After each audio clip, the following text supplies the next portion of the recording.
va ouvrir la parole de Dieu dans Genèse 4, verset 1, et le thème de ce soir, et alors que j'étais en train de vivre tout ça, tout simplement, j'étais dans ma salle de bain, et là j'ai cette phrase qui vient percuter mon esprit: laisse ta haine et ta colère. Et je crois que ça va parler à quelqu'un ou à même quelques-uns ce soir, peut-être sur YouTube également. Il y a une douzaine de personnes qui nous suivent. Laisse ta haine et ta colère. Et je crois que ça vient vraiment de la part de Dieu.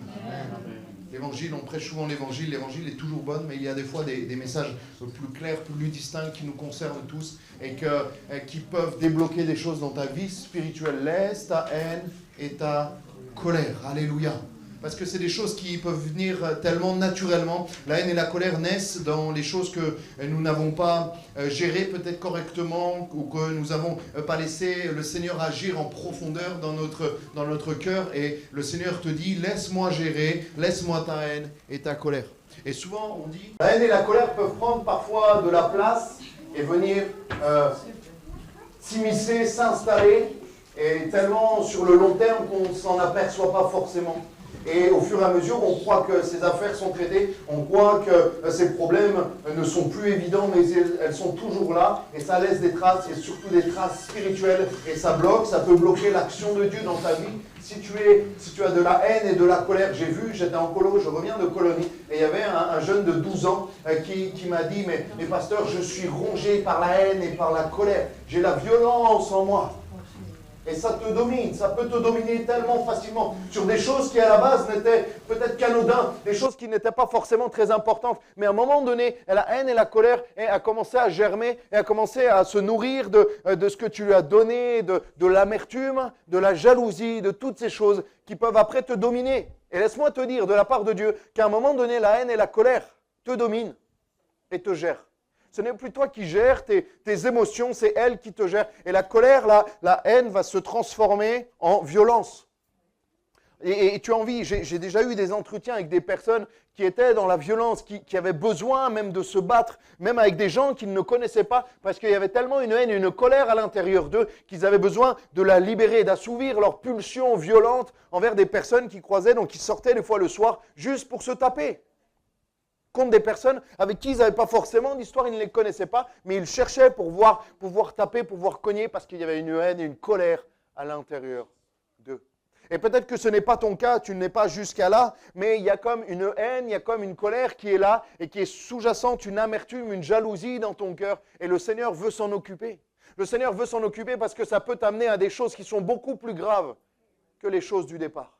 Et le Seigneur veut traiter ça, parce que ça, c'est un parapluie à la bénédiction de Dieu. La haine et la colère sont un parapluie et freinent l'action de Dieu dans ta vie. Ils freinent l'action de Dieu dans ta vie et ils freinent tes prières pour aller au ciel. Tu dois traiter à la racine ta haine et ta colère. On dit souvent, viens, délaisse ton joug, délaisse ton fardeau au pied de la croix. Mais j'ai envie de te dire, délaisse ta haine et ta colère.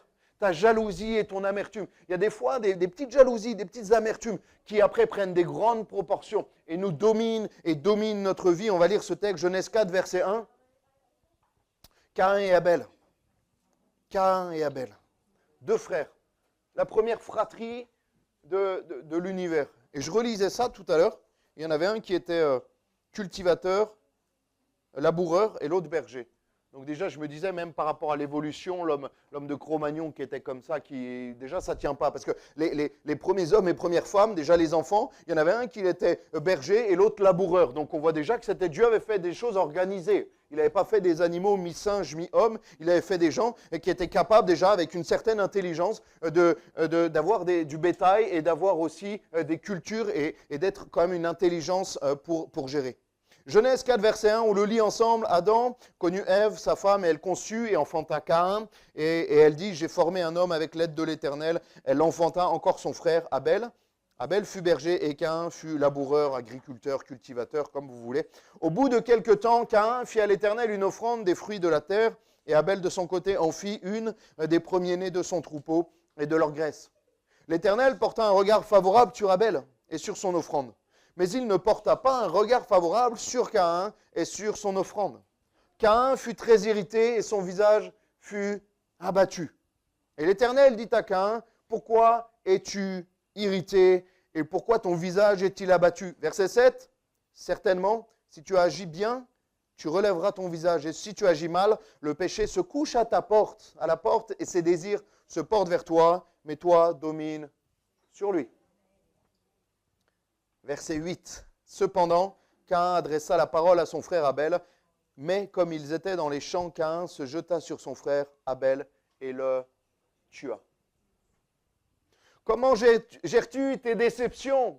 Comment gères-tu tes frustrations? Et rentre dans une génération avec des méthodes qui sont complètement bizarres, sur des méthodes, ce qu'on appelle Montessori, où il est interdit d'interdire, l'enfant fait ce qu'il veut, l'enfant est roi, et l'enfant ne sait plus gérer ses frustrations. Et on arrive dans une génération de personnes qui n'arrivent plus à gérer leurs frustrations, qui n'arrivent plus à gérer quand on leur dit non. Quand un policier leur dit de s'arrêter, ils ne s'arrêtent plus parce qu'ils n'ont pas été habitués à ces choses-là. Et on voit que Abel et Caïn est dans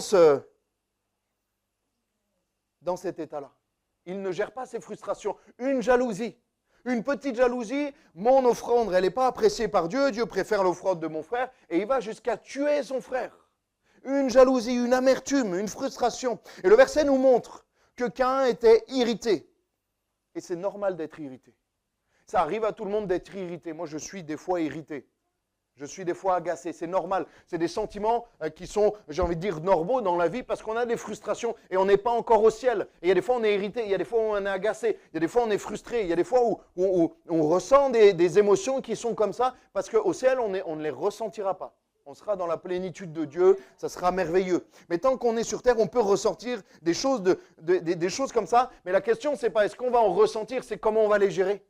C'est qu'est-ce qu'on va en faire de ces émotions qui viennent, de ces émotions qui peuvent nous faire agir sous le coup de la colère ou créer en nous une amertume. Et des fois, on peut se faire peur même au volant. Quand quelqu'un nous coupe la route, quand quelqu'un nous klaxonne. Et là, on voit que la colère peut vite prendre le dessus, comme une pulsion.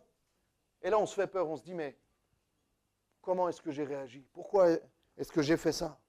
En fait, il va le dire, pile à ce moment-là, tu as le choix. Tu as le choix de bien agir ou de mal agir. Verset 7.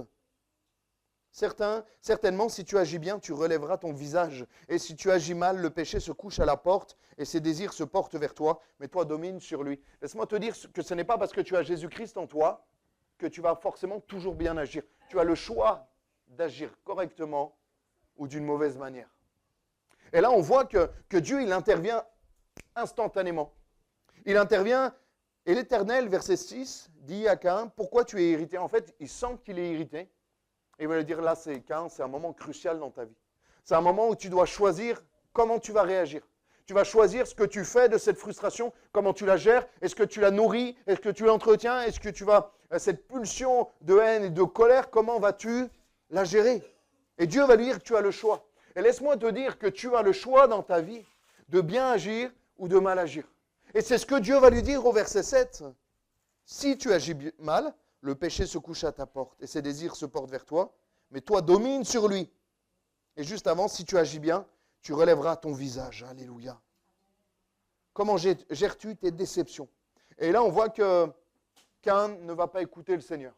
On voit que Caïn ne va pas obéir à Dieu et Caïn va se les manger, se laisser dominer par une frustration et par cette pulsion. Cependant, verset 8, Caïn adressa la parole à son frère Abel, mais comme il était dans les champs, Caïn se jeta sur son frère et le tua. Et là, on assiste déjà à la première fratrie, les premiers frères de l'histoire, et au premier meurtre de l'histoire. Ça n'a pas traîné. On voit que sans Dieu, l'homme est doué au mal. On voit qu'il était déjà, dès la deuxième génération, dès les premiers enfants, il y a déjà un meurtre. Parce qu'il n'y a pas Dieu dans son cœur. Caïn n'a pas Dieu, il n'a pas agi comme Dieu le voulait. L'Éternel a dit, Caïn, où est ton frère Abel? Juste après le meurtre, il répondit, je ne sais pas. Suis-je le gardien de mon frère?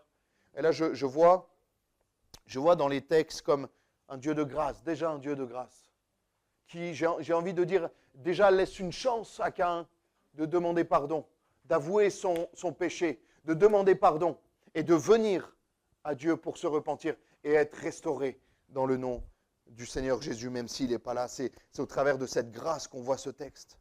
Il dit, mais où est ton frère Abel? Un peu comme il avait dit à ses parents, Adam et Ève, mais où êtes-vous? Qu'est-ce que vous avez fait? et Adam et Ève, au lieu de se repentir, vont se cacher loin de la face de Dieu.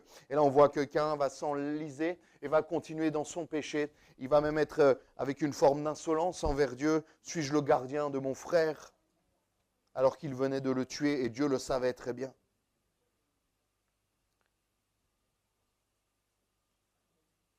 Il faut traiter ce qu'on a au fond du cœur.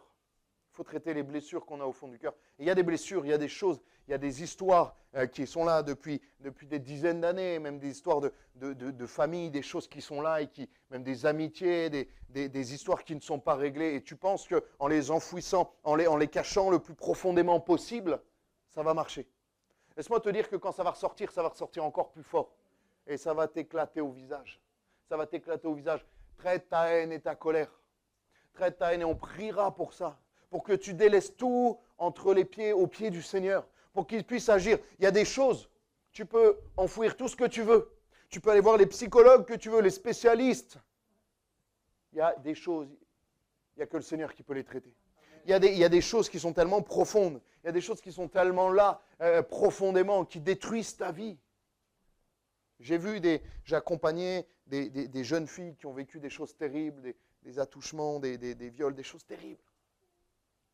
Et ça avait nourri, justement, on peut dire humainement, justement, une haine, une colère, quelque chose dans leur cœur qui était vraiment pas bon. C'était comme une double peine pour elles. Et j'ai vu aussi le Seigneur mettre en lumière certaines choses. Mettre en lumière, non pas pour accuser, non pas pour juger, non pas pour se moquer, mais justement agir en profondeur. Et le Seigneur veut mettre en lumière certaines choses. Ce que toi, tu as essayé d'enfouir depuis des années, lui, il veut le mettre en lumière pour que tu puisses l'amener auprès du Seigneur. Et tant que tu vas dire, non, mais je ne suis pas le gardien de mon frère, non, mais je ne sais pas où il est, Caïn. Tu vas laisser ce cadavre-là dans ta vie qui va pourrir et qui va laisser des mauvaises choses à l'intérieur de toi. Laisse-moi te dire que le temps n'arrange rien. Il y a une expression qui dit avec le temps, tout s'arrange. Il y a une expression comme ça. Avec le temps, tout s'empire. Avec le temps, tout s'empire. Si tu ne le traites pas à la racine, à la source. Et il dit, qu'as-tu fait? C'est Dieu qui parle à Caïn. La voix du sang de ton frère crie de la terre jusqu'à moi. Verset 11, maintenant, tu seras maudit. De la terre qui a ouvert sa bouche pour recevoir de ta main le sang de ton frère. Maintenant, tu seras maudit. Ce qui est étonnant, c'est que Dieu ne lui a pas dit directement, Caïn, tu seras maudit. Et il n'a même pas discuté avec lui. Il lui a donné une chance. Avant de lui dire, tu seras maudit, il lui a laissé une chance de venir à lui. Il lui a laissé une chance de se repentir. Il lui a laissé une chance de traiter son péché. Parce que Dieu fait toujours grâce, alléluia. Même quand il a fait le déluge à la surface de la terre avec Noé, il a sauvé Noé et sa famille qui était juste. Même quand Sodome et Gomorrhe vont être détruites, il a sauvé Lot et sa famille. Parce qu'il ne veut pas que le juste meure avec le pécheur. Mais toi qui es un pécheur, demande pardon au Seigneur. Dis-lui, Seigneur, j'ai besoin que tu traites ma haine et ma colère, ma violence que j'ai à l'intérieur de mon cœur. Ta haine et ta colère. Laisse-moi te dire de la part de Dieu que la haine et la colère, c'est un péché.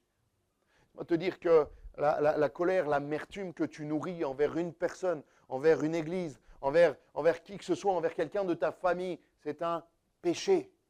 Souvent, on cite les péchés comme les péchés sexuels, le vol, le mensonge, la violence. Tu n'as pas besoin de faire tous ces péchés pour être un pécheur. Si tu as de l'amertume, si tu as de la colère, si tu as de la haine envers quelqu'un, si tu as déjà si tu as un ennemi, tu es dans le péché. Aïe. Jamais eu aussi peu de amen dans une prédication. Waouh, je vais boire de l'eau.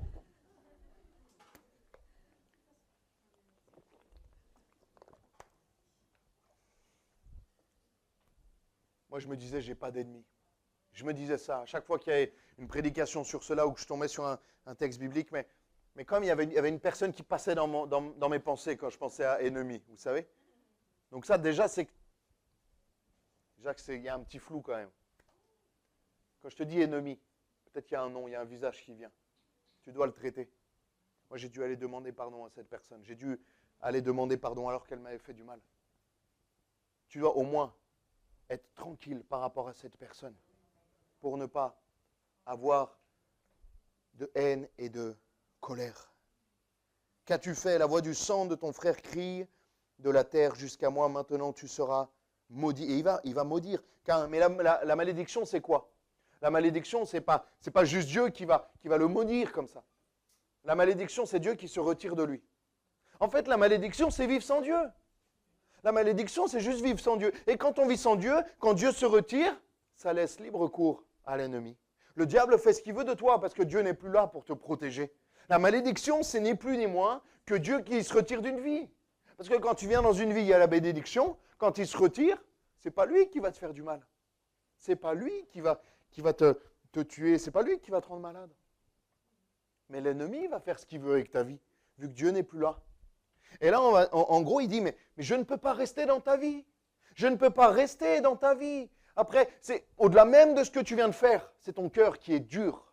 C'est ta colère, ta haine, ton amertume envers ton frère. Et tu n'as aucun regret. Qu'est-ce qui pardonne les péchés? Le pardon et le regret. Le fait de demander la repentance. Et Caïn, dans sa vie, là, il n'a aucune repentance. Je connais mon Dieu. Franchement, ça c'est ma pensée. Mais je crois que quand il a commencé à lui parler, il lui a dit, où est ton frère? Si Caïn était tombé à genoux, qu'il avait pleuré sur son péché, je connais mon Dieu, il l'aurait restauré. Il l'aurait pardonné. Il l'aurait pardonné. Parce que je connais mon Dieu. Je connais que mon Dieu est le Dieu qui répare les erreurs. Il répare même les pulsions. Parce qu'on sent là quand même que Caïn a une pulsion de haine, une pulsion de colère, une pulsion de vengeance. Et son orgueil a été touché. Son offrande qu'il avait donnée de tout son cœur n'a pas été appréciée comme l'offrande d'Abel. On sent que sa fierté a été touchée, qu'il a tué son frère. C'est très grave. Mais je crois que Dieu l'aurait pardonné. Je crois que Dieu l'aurait pardonné. Et Dieu veut pardonner. Et Dieu veut agir dans ton cœur. Il veut aller traiter cette haine, cette colère, cette amertume que tu as dans ton cœur. Ne l'enfouis pas, ne le laisse pas comme ça. Ne le laisse pas te dire. Et toi, tu te dis, oui, mais l'autre personne, elle m'a fait du mal. Mais l'autre personne, elle n'est pas mal comme toi, tu es mal ce soir. L'autre personne, elle est souvent tranquille. Et toi, tu souffres. Et toi, tu es lié. Pourquoi? Parce que tu es maudit. Non pas parce que Dieu t'a maudit, mais parce que Dieu ne peut pas te bénir. Et Dieu ne peut pas agir dans ta vie parce que tu restes avec cette haine. Et tu te lèves le matin, tu as cette haine, cette colère qui te ronge, cette amertume. Et même si tu ne penses pas à cette personne ou à ce mal qu'on t'a fait, c'est là, c'est tout le temps là. Au quotidien, c'est comme un poids que tu te portes sur ton épaule. Et Dieu ne peut pas agir. Et tu pries et Dieu ne répond pas. Et tu viens aux réunions, mais Dieu n'agit pas comme il voudrait agir parce que tu gardes ça dans ton cœur. Laisse ta haine et ta colère ce soir. Je crois, et vraiment, je ne prends aucun risque de dire, je le dis de la part de Dieu. Ça a été clair. Il y a des messages qui sont clairs, mais plus ou moins. Mais lui a été clair sur mon cœur ce matin. Laisse ta haine et ta colère au pied de Dieu. Il nous dit, mais délaisse ton péché. C'est un péché. Alors laisse-le au pied de la croix. La haine et la colère sont des péchés. Il va amener la malédiction, enfin, il va se retirer ce qui va amener la malédiction sur sa vie. Parce que Dieu ne peut pas rester dans un cœur comme ça. Dieu ne peut pas cohabiter avec la haine et la colère. Parce qu'il est saint et quand le péché arrive, il est obligé de partir. Parce qu'il ne cohabite pas avec le péché. Et tu sais ce que ça va faire parce que le péché se propage. Le péché, c'est comme des champignons, ça se propage. Comme l'humidité, comme les choses qui pourrissent, ça pourrit à l'intérieur de toi. Tu as beau l'enfouir, tu as beau fermer la cave, elle est toujours là en train de pourrir. Hein.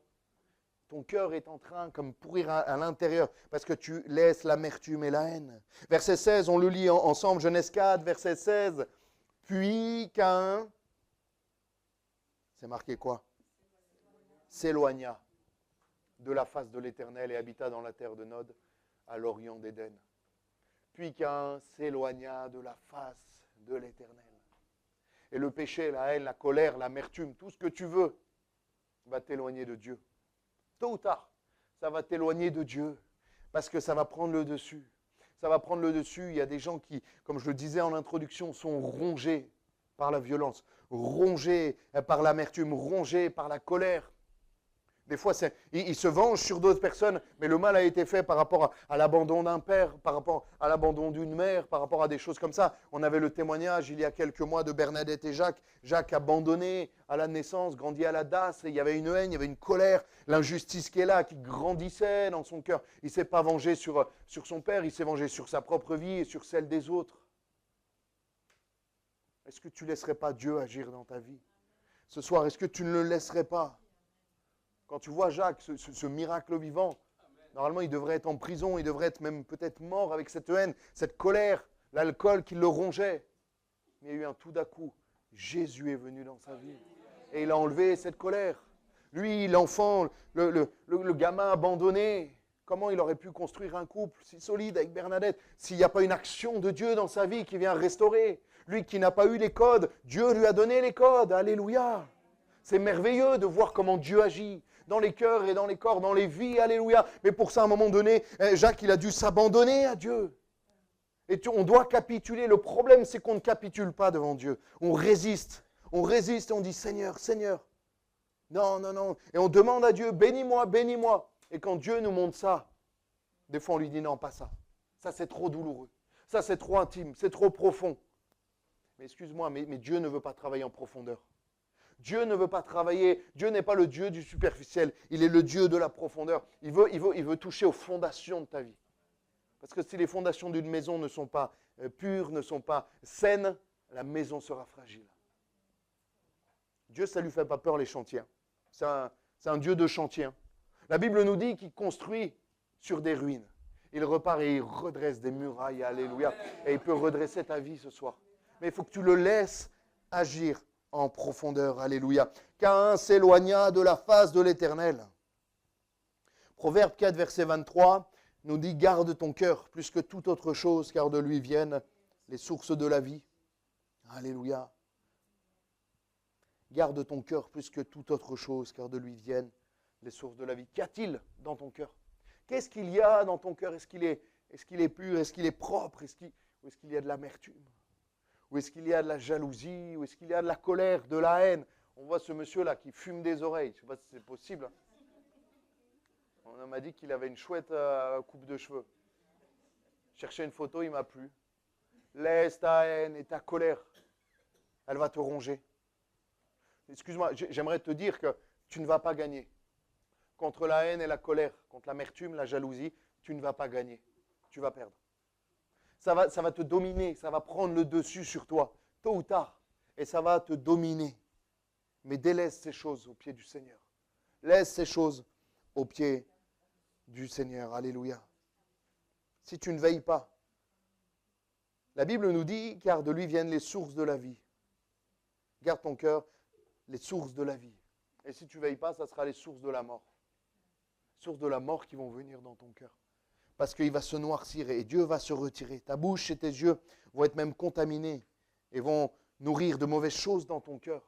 Et après, tu pourras tomber même dans la violence et dans la colère et dans l'animosité. 2 Corinthiens 7,10 nous est dit, « En effet, la tristesse selon Dieu produit une repentance à salut dont on ne se repent jamais, tandis que la tristesse du monde produit la mort. » La tristesse selon Dieu, c'est quoi? Ce moment où Dieu met le doigt sur ce qui ne va pas dans ton cœur. Franchement, ce n'est pas agréable. On se dit, la présence de Dieu, c'est agréable. Mais quand Dieu met quelque chose en évidence qu'il veut traiter, ce n'est pas agréable. Mais c'est toujours pour notre bien. Comme un abcès, comme quelque chose qu'on doit opérer parce que ça s'est infecté. Hein? C'est pas agréable. Hein, Delphine? On doit traiter, on doit ouvrir là, les dents. Mais c'est indispensable. Parce que l'infection, elle ne part pas comme ça. Hein. Quand il y a l'infection, si on ne traite pas l'infection, elle va se propager, elle va progresser, et elle va infecter de plus en plus autour d'elle. Le Seigneur veut travailler. Il veut que ça pique un peu peut-être au départ, ça va piquer. Parce qu'il va enlever certaines choses avec lesquelles tu t'es habitué à vivre. Il va enlever des choses avec lesquelles tu t'es dit, bon, de toute façon, moi je vis comme ça. De toute façon, cette colère, cette haine, cette amertume. Je ne l'ai pas. Et après, on arrive sur des gens qui sont complètement... Vous savez, il y a des gens, tu leur parles, tu sens l'amertume. Tu ne les connais pas, tu les croises au supermarché, tu as l'impression que tu as tué toute leur famille. Vous avez déjà rencontré ce genre de personnes? Tu dis, mais moi, madame, je ne vous ai jamais vu. À la base, je vous aimais bien. Enfin, j'avais rien contre vous. Et on sent... J'ai pris une dame, mais ça peut être un homme. Hein. Et là, on sent qu'elle a de l'amertume, mais envers tout. Et ça fait des gens aigris, des jeunes comme des vieux. Et ils sont aigris contre la terre entière. Parce qu'il y a quelque chose qui n'a pas été traité. Parce qu'il y a une blessure qui s'est infectée. Parce qu'il y a quelque chose qui est là et qui s'est propagé. Et tu as beau me dire, mais avec les années, ça ne va pas mieux. Hein. Parce que des anciens qui sont avec de l'amertume comme ça, il y en a. Hein. Il y en a. Et si le temps soignait les choses, ça se serait. Être dominé par ces choses-là. Ça m'a marqué, cet ado de 13 ans, qui pourtant avait l'air calme. Il m'a dit, mais je suis dominé par la haine et par la colère. Je suis dominé. Certains me disaient, j'ai des excès de violence, j'ai soif de violence. C'est terrible ça. C'est terrible d'avoir ces choses-là. Moi, j'avais des fois de la violence en moi avant de me convertir. Aujourd'hui, je crois que je serais incapable de me battre. Parce que j'ai plus cette haine. Mais il n'y a plus de carburant quand le Seigneur est là, quand tu n'as plus... Il faut y aller quand même pour avoir de la haine en face de quelqu'un quand le Seigneur est dans ton cœur. Je ne dis pas que tu n'es jamais énervé, jamais en colère, parce que la Bible nous dit, essaye de te mettre en colère le moins souvent et d'être lent à la colère.